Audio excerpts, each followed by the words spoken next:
Yes sir.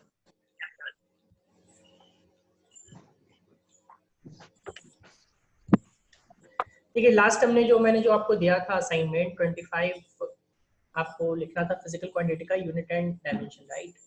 तो वो 25 आपको याद तो नहीं रखने, बट स्टिल जो आपको काम का है, जो आपने ऑलरेडी काम का है, वो चीज याद रखना ही रखना है आप लोगों को, क्योंकि आगे जाकर के बहुत सारा यूज है डायमेंशनल एनालिसिस का। ठीक है, मतलब हम लोग डायमेंशन जो निकालते हैं उसका कैसे हम लोग एप्लीकेशन है, आखिर हम लोग क्यों पढ़ रहे हैं, जो फाइनल आपको जानना है कि कुछ भी चीज अगर हम लोग पढ़ रहे हैं तो उसका क्या यूज है, क्यों पढ़ रहे हैं उसको। तो ये जो डायमेंशनल एनालिसिस हमने देखा, इस डायमेंशनल एनालिसिस का 3 एप्लीकेशन है। ठीक है, क्यों, और उसी को पढ़ के उस एप्लीकेशन का यूज करके हम लोग बहुत सारी चीजें प्रूव करते हैं। तो पहला एप्लीकेशन जो इसका है वो ये है कि हम लोग एक सिस्टम ऑफ यूनिट को दूसरे सिस्टम ऑफ यूनिट में कन्वर्ट कर सकते हैं। ठीक है, जैसे एक सिंपल सा एग्जांपल मैं आपको देता हूँ कि मान लो आपके पास 1 न्यूटन है, तो 1 न्यूटन जो था वो एसआई यूनिट था। ठीक है, तो जैसे 1 मीटर आपका ऐसा यूनिट होता है, सीजीएस में जब आप जाते हो तो सीजीएस में जाते हो तो सेंटीमीटर आ जाता है, राइट?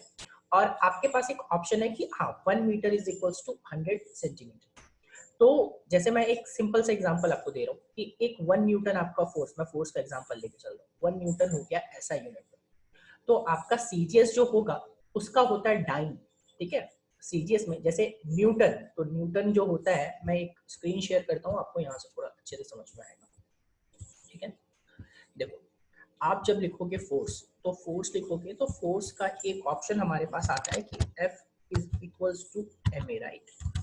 और फोर्स इक्वल्स टू ma, तो यहाँ से आप जब इसका यूनिट निकालते हो तो ऐसा यूनिट, SI यूनिट जब हम लोग इसका लिखेंगे तो आप लिखते हो क्या, डायरेक्ट न्यूटन लिखते हो, लेकिन न्यूटन की जगह पे देखो जो एम है, मास, मास का होता है केजी। ठीक है, और मीटर, केजी एक्सेलरेशन का होता है, तो एक्सेलरेशन का हम लोगों का मीटर पर सेकंड स्क्वायर होता है, तो यहाँ पे लिखेंगे केजी मीटर। ठीक है, और बाई पर सेकंड स्क्वायर। ठीक है, और इसी को हम लोग बोलते हैं इक्वल टू क्या आपका newton, 1 newton, this one is equals to newton 1 newton, right? इसी तरह मान लो हम लोग सीजीएस लिखते हैं, तो सीजीएस लिखेंगे यहाँ पे, तो आप सीजीएस में जब आओगे तो सीजीएस में हम लोगों का हो जाएगा केजी की जगह पे आपका आ जाएगा ग्राम, और मीटर की जगह पे आ जाएगा सेंटीमीटर, और डिवाइडेड बाई सेकंड स्क्वायर। तो सेकंड, सीजीएस में सेकंड का सेकंड ही होता है, तो जो सीजीएस यूनिट होगा वो होगा सेंटीमीटर, यहाँ पे ग्राम सेंटीमीटर पर सेकंड स्क्वायर। और इसको हम लोग बोलते हैं डाइन, 1 डाइन। ठीक है, 1 डाइन। अब 1 डाइन आ गया, हम लोगों को क्या करना है कि 1 न्यूटन और 1 डाइन में आपको रिलेशन पता करना है। बाकी के रिलेशन आपको पता है, जैसे एक रिलेशन आपको मैं बता रहा हूँ यहाँ पे कि यहाँ पे देखो केजी का 1 KG is equals to 1000 gram, 1 metre is equals to 100 centimetre, और सेकंड का तो सेकंड ही होता है। मगर अपने को रिलेशन चाहिए 1 न्यूटन का और डाइन का, कि न्यूटन और डाइन में क्या रिलेशन है, ऐसा यूनिट और सीजीएस यूनिट में क्या रिलेशन है। तो जब मैंने क्लास स्टार्ट किया था, स्टार्टिंग का यूनिट डायमेंशन, उसमें आपको एक रिलेशन बताया था कि किसी भी फिजिकल क्वांटिटी को, आप नोट्स में भी देखना, किसी भी फिजिकल क्वांटिटी को हम लोग जो मेजर करते हैं वो मेजर करते 2 वैल्यूज आती हैं, एक आता है उसका न्यूमेरिक वैल्यू और दूसरा आता है उसका यूनिट। ठीक है, जैसे एग्जांपल 1 केजी, एग्जांपल आप लिख सकते हो कि 1 KG, 1 is the numeric value and KG is the unit. ठीक है, और वहां पे हमने देखा था कि किसी भी सिस्टम में, किसी भी system, B it SI, B it CGS, B it FPS, B it MKS, कोई भी सिस्टम में आपका जो ये नंबर और यूनिट एनयू की वैल्यू होती थी वो कांस्टेंट होती थी। ठीक है, तो कांस्टेंट होगा तो हम लोग क्या करेंगे, n1, कांस्टेंट का मतलब हो गया कि n1, मान लो सिस्टम 1 ले रहे तो उसमें हो जाएगा n1, और मान लो सिस्टम 2 ले रहे हैं तो सिस्टम 2 लेंगे तो यहाँ पे हो जाएगा n2 u2। ठीक है, ये हो गया आपका हमारे पास फॉर्मूला। कोई तीसरा सिस्टम आता है तो n3 u3 हो जाता है। ठीक है, तो यहाँ से N1U1 आ गया, N2U2 आ गया। मैं अभी लेकर के चल रहा हूँ न्यूटन। देखो ये क्या है, नंबर, मैं सिस्टम यहाँ ये हो गया आपका SI यूनिट, ठीक है, और ये हो गया आपका CGS यूनिट। तो SI यूनिट में नंबर की वैल्यू क्या है, ये S नंबर की वैल्यू, SI यूनिट में ये नंबर की वैल्यू क्या है, तो 1 है। और यहाँ पे U1, तो U1 की वैल्यू क्या है, न्यूटन है। हमें फाइंड करना है कि नंबर की वैल्यू सेकंड जो यूनिट है उसमें क्या होगा, सेकंड जो यूनिट है इसमें N2 की वैल्यू क्या होगी, ठीक है, वो हमें पता नहीं। बोलोगे सर यहाँ 1 डाइन है, नहीं वो 1 डाइन CGS में है, ठीक है, लेकिन इस दोनों के बीच का रिलेशन कितना है वो हमें मालूम नहीं, वो वही हमें पता करना है, ठीक है। Just a minute guys.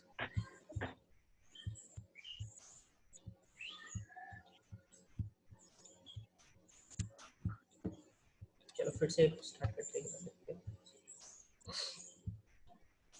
तो यहाँ पे 1 न्यूटन है, हम लोग N2 की वैल्यू मान लेते हैं कि ये x है और यहाँ पे U2 है, तो U2 यहाँ पे क्या हो जाएगा, डाइन,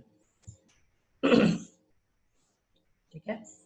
अब देखो तो हमारे पास क्या आ गया, 1 newton is equal to x dyne. तो यहाँ से आप क्या लिख सकते हो, 1 newton is equal to x dyne. तो यहाँ से आप लिख सकते हो कि x is equal to 1 newton upon dyne, ठीक है, ये आ गया। अब देखो मैंने आपको बताया था कि जब आप डायमेंशन निकालते हो तो डायमेंशन निकालने के ड्यूरेशन में आपका कोई भी सिस्टम हो, हर सिस्टम में डायमेंशन विल बी सेम। ऐसा नहीं होगा कि फोर्स का ऐसा यूनिट है, मान लो SI सिस्टम में लेंगे तो अलग डायमेंशन होगा, CGS सिस्टम में लेंगे तो अलग डायमेंशन होगा, नहीं, कोई भी सिस्टम ले लो, SI, CGS, FPS, MKS, सब में आपका डायमेंशन सेम होता है। यूनिट अलग अलग हो सकता है मगर डायमेंशन सेम होता है, ठीक है। तो मैं क्या करता हूँ, मैं मान लेता हूँ कि 1 न्यूटन है यहाँ पे, तो आप लिखोगे यहाँ पे कि x is equals to 1 newton. तो देखो तो न्यूटन यानी कि ये सिस्टम 1 था, तो सिस्टम 1 में न्यूटन फोर्स का डायमेंशन क्या होता है बताओ, m1, मैं मान लो m, mlt का पावर -2 होता है, तो यहाँ पे मानेंगे m1, l1 और t1, ठीक है, का पावर कितना, -2, ठीक है। और सेकंड डाइन में जब मानेंगे तो डाइन में मानेंगे m2, डायमेंशन तो वही रहेगा, नीचे l2 और यहाँ पे t2 का पावर -2, ये हमारा हो जाएगा डायमेंशन, ठीक है। और यहाँ पे आपका x की वैल्यू में निकालनी है, तो इसको पार्टिकुलरली हम लोग क्या करेंगे, डिवाइड करेंगे। देखो m1 बाई m2, ठीक है, अब इनटू l1 बाई l2 और यहाँ पे इनटू t1 बाई t2 और t1 बाई t2 का होल पावर कितना, -2, ठीक है, होल पावर -2। ये सब का पावर नहीं लिखे क्योंकि पावर 1 है, तो पावर 1 है तो कोई फर्क नहीं पड़ेगा, ठीक है। अब देखो जरा सा कि सिस्टम 1 में यानी m1, सिस्टम 1 यानी मास 1, उसमें क्या था, SI यूनिट, और SI यूनिट में मास का कितना क्या होता है, तो 1 kg होता है, ठीक है, 1 kg, यहाँ लिख दिया मैंने 1 kg। और सिस्टम 2 में मास का यूनिट क्या होता है, ग्राम होता है, तो यहाँ नीचे लिख दिया 1 ग्राम, ठीक है। फिर सिस्टम 1 में लेंथ, सिस्टम 1 में लेंथ क्या होता है, मीटर होता है, तो लिख दिया 1 मीटर, ठीक है। नीचे सिस्टम 2 में लेंथ का यूनिट क्या होता है, सेंटीमीटर होता है, तो लिख दिया सेंटीमीटर। नाउ सिस्टम 3 में, तो सिस्टम यहाँ टाइम का, सिस्टम 1 में, सॉरी सिस्टम 1 में टाइम का यूनिट क्या, सेकंड, ठीक है, और सिस्टम 2 में टाइम का यूनिट क्या, सेकंड का होल पावर -2। इसमें से हम लोग क्या करेंगे, second will be cancel out, ठीक है, यहाँ पे सेकंड आपका कैंसिल आउट हो गया। अब देखो तो 1 kg बाई 1 ग्राम बचा, तो 1 kg बाई 1 ग्राम, बताओ 1 kg बराबर कितना ग्राम होता है? 1000 ग्राम।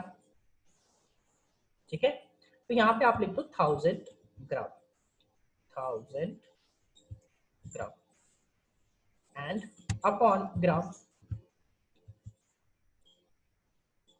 देखो तो ये ग्राम और ग्राम क्या हो गया, कैंसिल आउट। फिर इनटू 1 मीटर, तो 1 मीटर बराबर कितना सेंटीमीटर होता है? 100, तो ऊपर लिख दो 100 सेंटीमीटर, 100 सेंटीमीटर, और अपॉन कितना? सेंटीमीटर। और सेकंड सेकंड तो कैंसिल आउट ऑलरेडी हो चुका है, तो उसका कोई वैल्यू नहीं है, कोई मतलब नहीं है, क्योंकि यहाँ पे 1 बचा और 1 का power -2 will be equal to 1, 1 का power anything is equals to 1। ठीक है, तो यहाँ पे देखो तो कितना बचा, 1000 और 100, यानी कि टोटल कितना हो गया आपके पास? आ गया 10 to the power 5, right, 10 to the power 5, 3 यहाँ है और 2 यहाँ, तो x की वैल्यू कितनी आई? 10 टू द पावर 5। तो यहाँ पे फाइनली हम लोग क्या करेंगे, फाइनली x की वैल्यू यहाँ पे पुट करेंगे, तो कितना आ गया? 1 newton equal to 10 to the power 5 dyne. तो देखो कन्वर्ट हो गया एक सिस्टम से दूसरे सिस्टम में। ठीक है, तो ये था हमारा तरीका एक सिस्टम से दूसरे सिस्टम में कन्वर्ट करने का, और इसमें हमने यूज किया इस मेथड को, डायमेंशन के मेथड को। ठीक है, तो यहाँ पे हम लोग एक सिस्टम से दूसरे सिस्टम में कन्वर्ट कर सकते हैं, और जहाँ पे हमें जैसे 1 न्यूटन इक्वल्स टू क्या आ गया? 10 टू द पावर 5 टाइम। ठीक है, हम लोगों ने ऑलरेडी बेसिक्स जो थे वो हमारे पता थे हमें, जैसे केजी का ग्राम में और सेंटीमीटर का मीटर में और टाइम का सेकंड का दोनों सेकंड होता है, तो उस चीज़ का यूज़ करके हमने इसको कन्वर्ट। तो अभी ये आपका आगे जाके काम आएगा। पहले आप यहाँ तक में बताओ, किसी को कोई डाउट है तो? ये लिख लिया सबने? वैसे ये मैं बोर्ड शेयर कर दूंगा, टेंशन मत लीजिए, जिन्होंने लिखा है बेटर है, उनको प्रैक्टिस हो जाएगा, बाकी जिन्होंने नहीं लिखा है उनको भी टेंशन लेने का जरूरत नहीं है, क्योंकि ये मैं आपको शेयर कर दूंगा। ठीक है, ये बोर्ड आपका शेयर हो जाएगा। तो ये था आपका एग्जाम्पल, सबसे पहले यहाँ पे हमने कर लिया। इसी में अब मैं नोट्स पे आता हूँ, और नोट्स पे एक और एग्जाम्पल हम लोग देखते हैं। ठीक है, एक और देखो, सबसे पहले हम लोग नोट्स पे यहाँ पे dimensional uses of dimensional equation लिखा हुआ है, और यूजेस ऑफ डायमेंशनल इक्वेशन में पहला conversion of one system of units into another. ठीक है, पहला वही देखते हैं हम लोग जो अभी मैंने आपको ऑलरेडी बताया। तो यहाँ पे आपको न्यूमेरिकल वैल्यू देखिए 2 का दिया हुआ है, let the numerical values of are n1 and n2, मतलब 2 सिस्टम है जिसमें n1 और n2 न्यूमेरिकल वैल्यूज लिए, और क्वांटिटी क्या है? q। एक का यूनिट मान लिया m1 l1 t1, power abc ले ली। पावर इसलिए abc लिया क्योंकि हम लोग किसको कन्वर्ट कर रहे हैं उसको मालूम नहीं, जैसे मैंने क्वेश्चन में आपको दिया था फोर्स को कन्वर्ट करना है, इसीलिए हमने mlt-2 लिया। सपोज हमें एनर्जी को कन्वर्ट करना होता तो हम लोग लेते m l का पावर 2 t का पावर -2, क्योंकि एनर्जी का डायमेंशन होता है m l का पावर 2 t का पावर -2। तो चूंकि यहाँ पे बिकॉज कोई सिस्टम में किसको कन्वर्ट करना है मालूम नहीं, इसलिए पावर इसने abc लिया, और पावर इसने abc लिया, और प्रिंसिपल क्या? nu इक्वल्स टू कांस्टेंट, मान लिया n2u2 इक्वल्स टू n1u1, और n2 की वैल्यू क्या हो गई? n1 into m1 l1 t1 power abc upon m2 l2 t2 power abc, दोनों को कर लिया जो अभी मैंने आपको करके दिखाया। यहाँ पे एक बड़ा सा चार्ट बना दिया, चार्ट बना करके आपको बस याद रखने के लिए कि डिनोमिनेटर में क्या होना चाहिए? System in which we have to convert. Numerator में क्या होना चाहिए? In which physical quantity is given, right. जैसे अभी न्यूमरेटर, तो न्यूमरेटर में मैंने न्यूटन को रखा था, न्यूमरेटर में आपने देखा था, यहाँ पे व्हाइट बोर्ड में चेक करो, देखो न्यूमरेटर में मैंने यहाँ पे न्यूटन को रखा था और डिनोमिनेटर में डाइन को रखा है। ठीक है, तो वही वो बता रहा है कि न्यूमरेटर में होना चाहिए आपका क्या? जिसमें आपको दिया हुआ है, और डिनोमिनेटर में क्या? जिसमें आपको कन्वर्ट करना है। ठीक है, ये आपका। अब इसके बेसिस पे आपके नोट्स में, ये नोट्स मैं पहले शेयर कर चुका हूँ, अगर फिर से शेयर करना होगा तो बता दीजिएगा, बट मैंने ये नोट सेकंड वाला आपको ऑलरेडी शेयर कर चुका हूँ, ठीक है। सेकंड यहाँ पे आपको एग्जांपल दिया हुआ है कि how many dynes are 20 newton. तो आपने तो 1 न्यूटन ऑलरेडी कन्वर्ट कर रखा है कि 1 newton is equal to 10 to the power 5 dyne, तो आप डायरेक्ट कन्वर्ट कर सकते हो, ठीक है। बट स्टिल बाई प्रोसेस अगर जाएंगे, अगर बाई प्रोसेस जाएंगे तो n1 की आपकी वैल्यू यहाँ दी हुई है कितना 20, ठीक है। n2 की वैल्यू आपको निकालनी है, और n2 की वैल्यू क्या, m1/m2 l1/l2 p1/t2 power abc।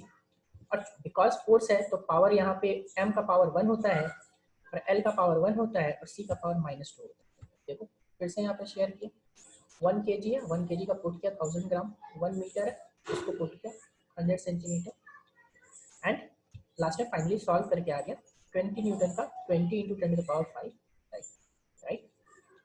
Is it clear to everyone? सबको ये मेथड समझ में आया? अगर सबको मेथड क्लियर है तो चैट में एक बार यस लिखे सभी बच्चे। कोई किसी को भी कुछ डाउट है तो यू कैन आस्क, ठीक है, आप हैंड रेज कर सकते हो। और ओके राइट, 4 बच्चों का है, 3 बच्चों का है, बाकी लोगों को क्लियर नहीं है।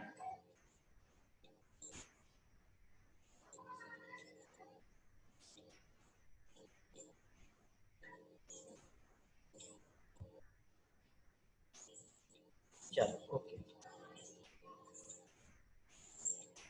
ठीक है, राइट, ओके, चलो ठीक है। इसमें आपका, चलो एक बार आप लोग खुद से राइट नाउ अभी प्रैक्टिस करो, तो जरा सा 1 जूल को आप कन्वर्ट करो तो अर्ग में। मैं बताता हूँ आपको, जूल जो होता है वो होता है आपका एसआई यूनिट एनर्जी का, और अर्ग ERG अर्ग होता है आपका सीजीएस यूनिट एनर्जी का। तो राइट नाउ आप कन्वर्ट करो तो कि हाउ मच 1 जूल बराबर हाउ मच अर्ग। मैं फिर इसका सॉल्यूशन बताऊं। 1 joule dimension is m, l का पावर 2, t का power -2, right.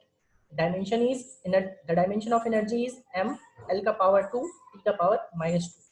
you have to convert joule into erg. 1 joule equal to how much erg? Anshu, 10 to the power 7, yeah, right Anju, ठीक है, 10 to the power 7।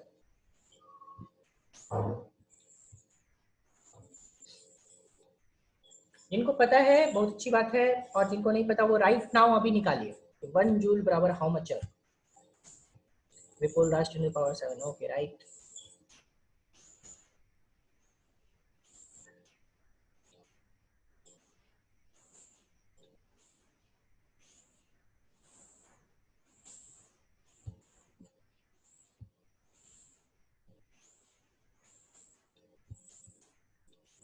Anshu आ गया, चलो okay, 10 to the power 7। जिनका भी आते जा रहा है वो चैट में लिखते जाए, ठीक है, आंसर एक ही आएगा, ठीक है, बट स्टिल आपको चैट में लिखना है ताकि मुझे पता चले कि आपका आया है वो चीज। ओके ओके ओके, चलो ठीक है, गुड, मैक्सिमम लोगों का आ रहा है, ठीक है। देखो नेक्स्ट अभी मैं इसी का आपको करके दिखाता हूँ। यहाँ पे देखो सॉल्यूशन आपका एग्जांपल में वही है।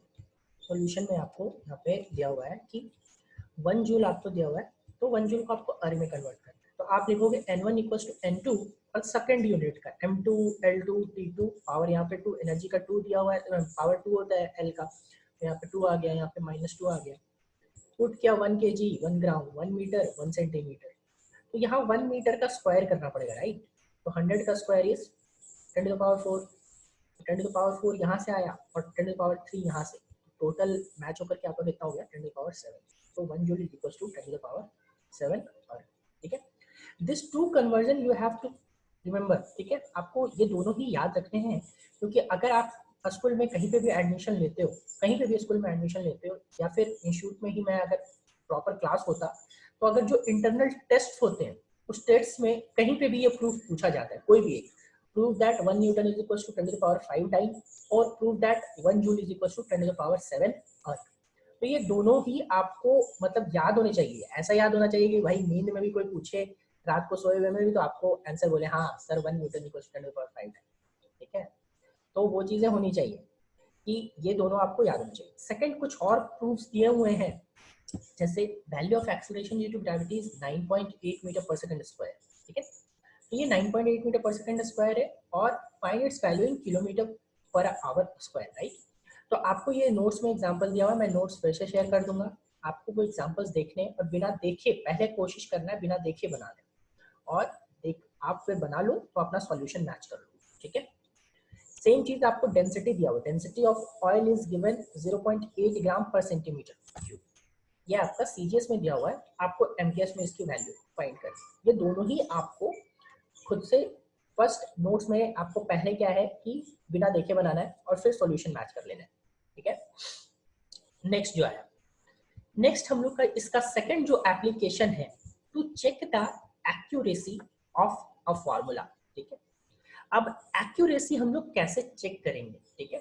मैं आपको सिंपल सा एग्जांपल बताता हूँ।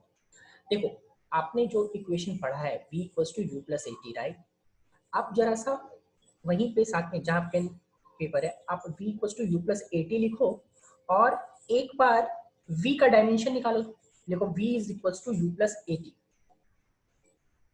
और v का डायमेंशन निकालो।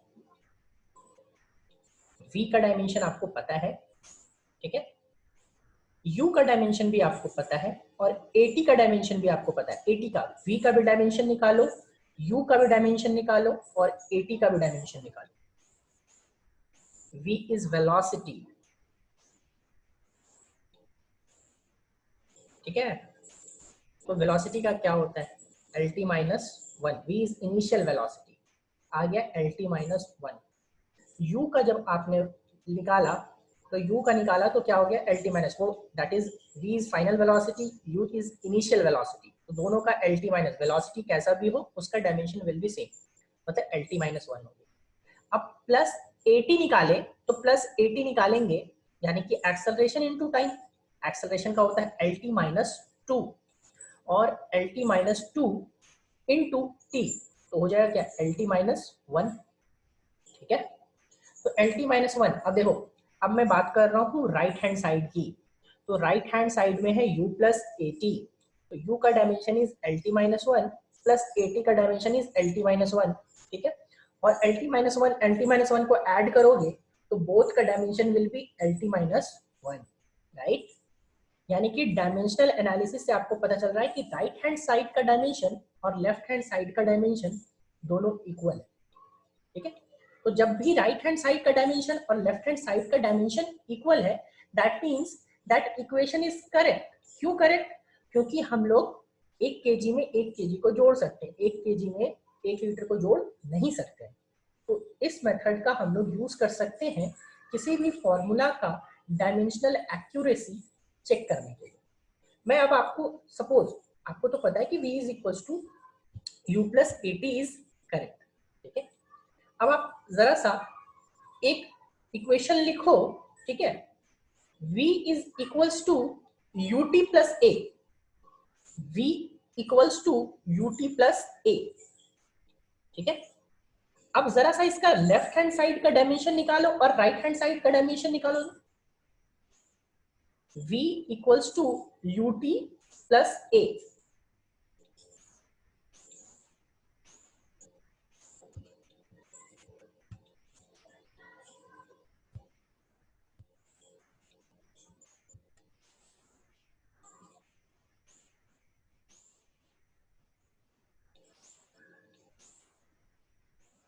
क्या सेम आ रहा है?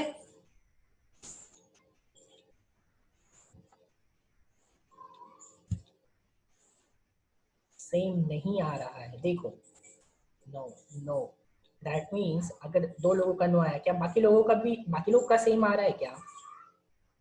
जिनका नहीं आ रहा है वो बताइए चैट में। No, okay,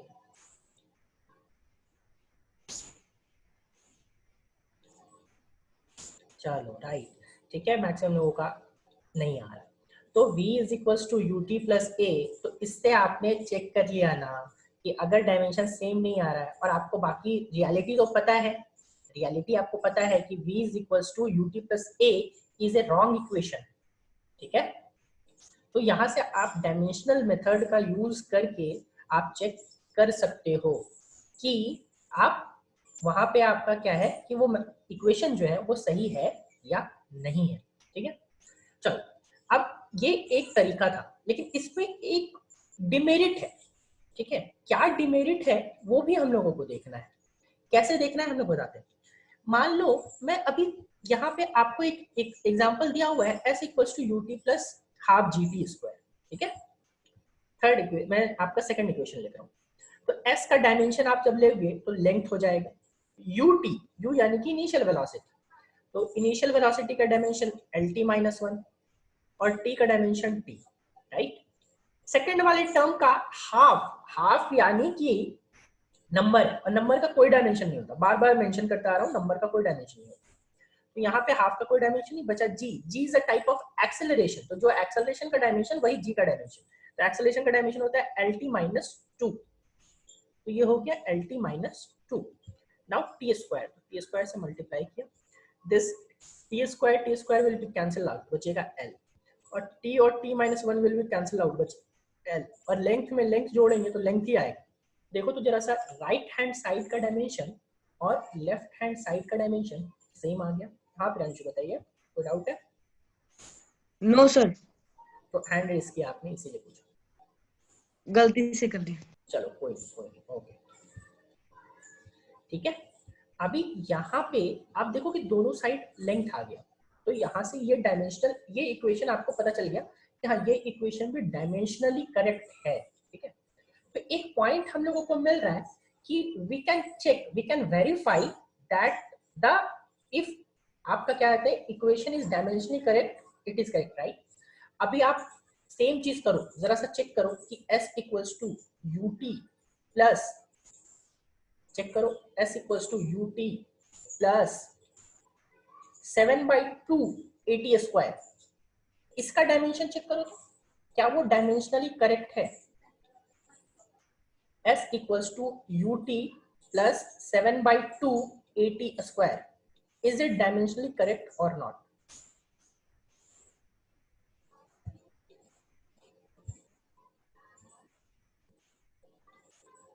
yes yes yes, okay, दो लोगों का आया है, बाकी लोग। इक्वेशन मैंने बताया है s equals to ut plus 7/2 at square, yes, okay okay okay, चलो ठीक है। तो अभी आप देखो कि बट क्या ये इक्वेशन एक्चुअली करेक्ट है? क्या ये इक्वेशन आपको पता है कि ऐसा इक्वेशन होता है क्या कि s equals to ut plus 7/2 at square? नहीं, ठीक है। तो वहां पे आपका, हम लोग एक चीज नोटिस कर सकते हैं, क्या नोटिस कर सकते हैं, देखो मैंने आपको यहाँ पे दो एग्जांपल दिखाया, एक बार चेक करवाया v equals to u plus at का, दूसरी बार चेक करवाया v equals to at plus u का, तो v equals to at plus u dimensionally correct wrong आ गया था, तो वो इक्वेशन गलत था। ठीक है, मतलब आपने ये चेक किया कि अगर कोई इक्वेशन डायमेंशनली इनकरेक्ट है, मतलब उसका डायमेंशन सही नहीं आ रहा लेफ्ट हैंड साइड और बोथ राइट हैंड साइड का, मतलब वो इक्वेशन डेफिनेट है कि गलत होगा। ठीक है, अब देखो सेकेंड केस में क्या करवाया, s equals to ut plus half at square, ये gt स्क्वायर का करवाया, और दूसरा करवाया s equals to ut plus 7/2 gt square का। ठीक है, 7/2 gt स्क्वायर का। अब यहाँ पे क्या हो गया आपका कि उसका डायमेंशन आपका दोनों का करेक्ट आ गया, मगर क्या वो एक्चुअली करेक्ट था सेकंड वाला equation s equals to ut plus 7/2 gt square? नहीं।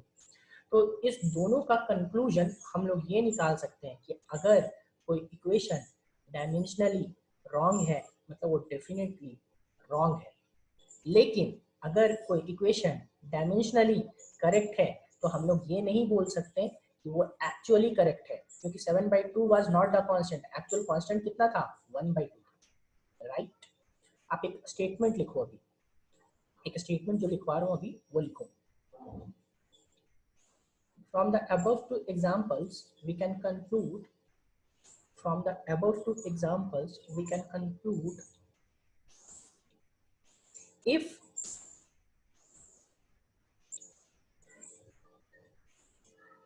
an equation if an equation is dimensionally incorrect,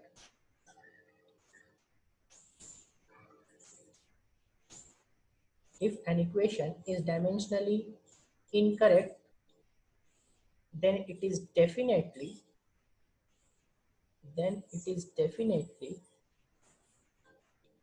incorrect. Then it is definitely incorrect. But if an equation is dimensionally correct, but if an equation is dimensionally correct, then it may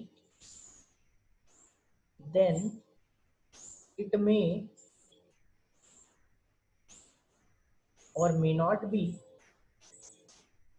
then it may or may not be actually correct. ठीक है, चलो अभी इसके थोड़े से demerits है, जो demerits अभी मैंने पहला बताया। ठीक है, पहला डिमेरिट आपको बताया कि कांस्टेंट का जो है आप डायमेंशन निकाल नहीं सकते हो। सेम तरीके से आप sine theta cos theta trigonometric ratio का भी डायमेंशन नहीं निकाल सकते। इसलिए जो इक्वेशन आपका sine theta cos theta trigonometric ratio involve होता है, वो इक्वेशन को भी हम लोग प्रॉपर चेक नहीं कर सकते, प्रॉपरली डिराइव नहीं कर सकते। राइट, जैसे आपको कल एक इक्वेशन बताया था f equals to BIL sine theta, तो वो हम प्रूफ नहीं कर सकते। तो यहाँ पे कुछ डिफेक्ट्स दिया हुआ है। ठीक है, while deriving a formula the proportionality constant cannot be found, मतलब कि कोई भी चीज हम लोग करने पे कांस्टेंट हम लोग फाइंड नहीं कर सकते। जैसे अभी 1/2 और 7/2 दोनों का ही डायमेंशन हम लोग का सेम आता है। ठीक है, तो वो हम लोग इन्वॉल्व नहीं कर सकते। सेकेंड, और भी 3 क्वांटिटी से ज्यादा से डिपेंडेंट होगा तब हम लोग उसको डिराइव नहीं कर सकते। डेरिवेशन एक जो होगा वो नेक्स्ट क्लास में डील करूंगा, आज हम लोग यहीं तक रहेंगे। The equation of type v equals to u plus minus 80 cannot be derived, मतलब हम इसको प्रॉपर डिराइव नहीं कर सकते। और the equation containing trigonometric ratios like sin theta cos theta logarithmic function exponential function cannot be derived, they can be checked only, मतलब उसका dimension हम लोग नहीं निकाल सकते, इसलिए हम लोग प्रॉपर डेरिवेशन नहीं कर सकते। राइट, तो आज हम लोग यहीं तक बस दो इसका एप्लीकेशन देखें। Application number 1, conversion of one system of units to another system of units. Second, checking the accuracy of various formula और इक्वेशन, मतलब हम लोग डायमेंशनली कैसे चेक कर सकते हैं इस इक्वेशन। थर्ड जो एप्लीकेशन है डेरिवेशन ऑफ फार्मूला, वो हम लोग नेक्स्ट क्लास में देखेंगे। अभी फिलहाल हम लोग यहीं तक रखते हैं। नेक्स्ट अभी बताओ आप लोगों को कि आज जो है उसमें से कोई डाउट। हाँ बिल्कुल, आपने कुछ बोला sir, I think no I have not dimension, कुछ बोलना चाह रहे हैं आप, थे आप चैट में लिखा था आपने। बिल्कुल, यस सर। हाँ बताइए, कुछ डाउट है? सर वो जो आप यानी निकालने बोले ना सर, s = ut + 7/2 80², तो हमको लगा सर कि नंबर अगर यानी नंबर से कोई फर्क नहीं पड़ता डायमेंशन में, इसलिए दोनों का सेम आ गया।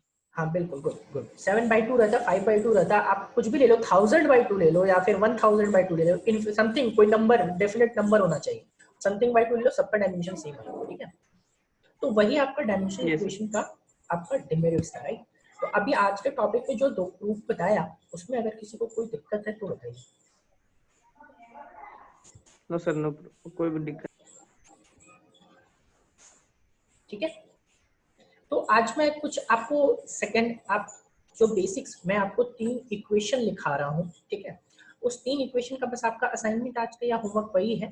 पहला तो आपका जो होमवर्क बताया, वो जो नोट्स दिया हूँ उस नोट्स में आपको क्या करना है कि चेक करना है जो 3 का जो एग्जाम्पल दिया हुआ है कन्वर्ट करने वाला। ठीक है, खुद से बनाना है, इसके बाद सॉल्यूशन मैच करना। जो सेकंड है, मैं वो आज 2-3 इक्वेशन लिखा रहा हूँ, आपको चेक करना है कि वो डायमेंशनली करेक्ट है या करेक्ट नहीं है। ठीक है, फर्स्ट इक्वेशन लिखो,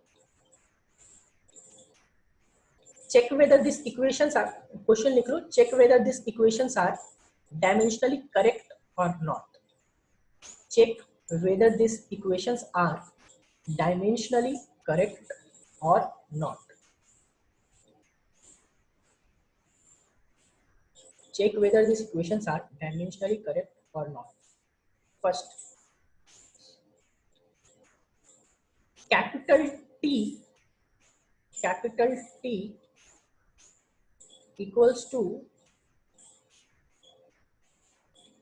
2 pi under root L by G. T equals to 2 pi under root L by G, ठीक है। और वहां पे लिख लो, उसके नीचे लिख लो T is time, L is length, G is acceleration due to gravity. Second equation लिखो,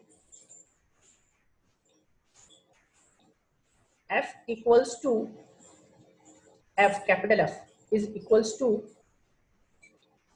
mr square m into r square divided by v, mr square by v. Third equation,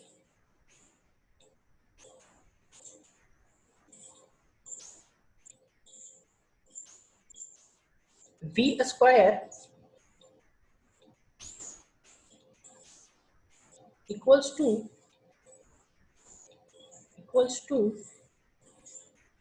2as plus u,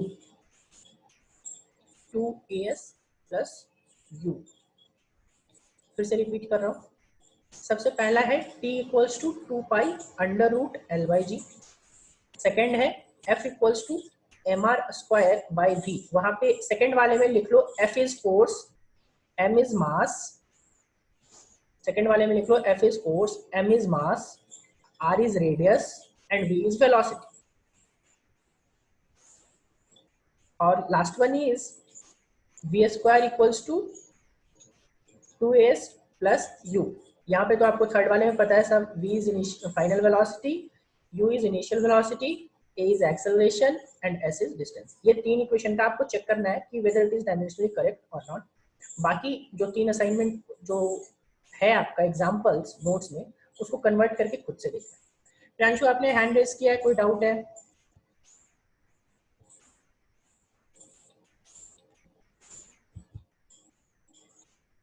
third once more, third बताया अभी कि third is v square equals to 2as plus u।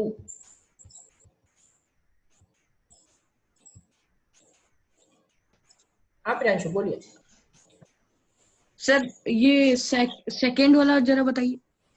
Second one is F equals to mr square by v, m r का power 2 बाई v,